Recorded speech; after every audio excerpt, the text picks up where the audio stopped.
Here's some weird, great tips for getting through a hurricane from someone who's been living on the coast and dealing with this stuff for about 25 years. Here's a great hurricane tip that nobody ever tells you about.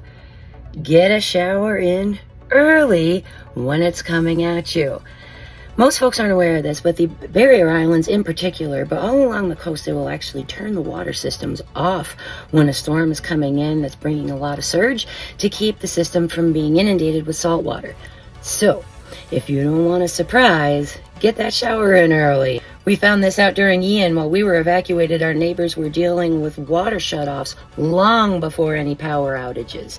So, that'll bring us to a few of our other tips in this video too. Another tip. Buy some healthy stuff that you don't have to leave in the fridge. Pears, apples, citrus fruit, avocados, things like that can sit out on your counter a couple of days, as can good, well-made breads, watermelon, and all kinds of other things.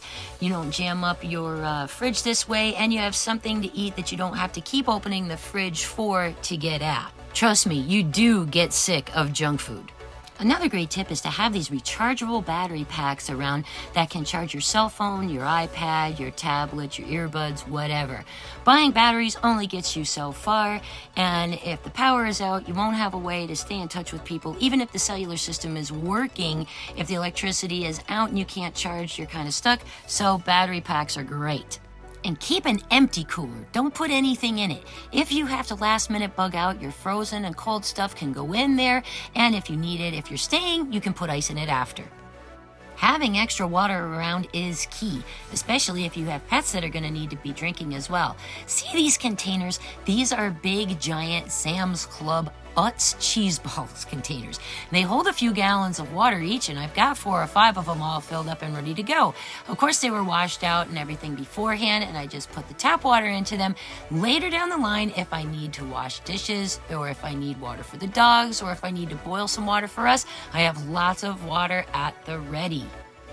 Now, in case the power goes out, keep your fridge packed as full as possible with these reusable ice packs and ice cubes as well.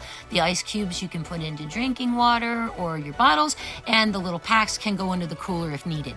Also, keep candles around, but try to keep something around that you like the scent of that's calming and soothing. It's nice to have a scented candle, along with all your batteries, of course. And look at these little lights we got at Harbor Freight. Aren't they great? They have hooks on them, and they have magnets on the back of them too, and that allows us to magnetically attach them to the fridge or the stove or whatever, so that we can direct light down onto working surfaces if the power goes out. You'll notice also we have a small cook stove rather than a big gas grill, which is very inefficient if you need it in an emergency purpose kind of use. So we use these small little bottles, but in order to maximize our propane usage from the big bottles that we have, I ordered this kit off of Amazon that allows you to not only hook your camp stove up to the bigger bottles, but you can refill the small camp size propane bottles from the big bottles with this kit. And it was great. Amazon, I ordered it Tuesday, they got it here Wednesday morning. And then, of course, we did order some extra shell bags because, let's face it, we're probably going to need them when this storm is done with us. And my last crazy tip is to fill up your washing machine with water. If the water systems do get turned off, you now have water that can be put in the back of the toilet for flushing, or you can boil it and use it for washing dishes or things of that nature.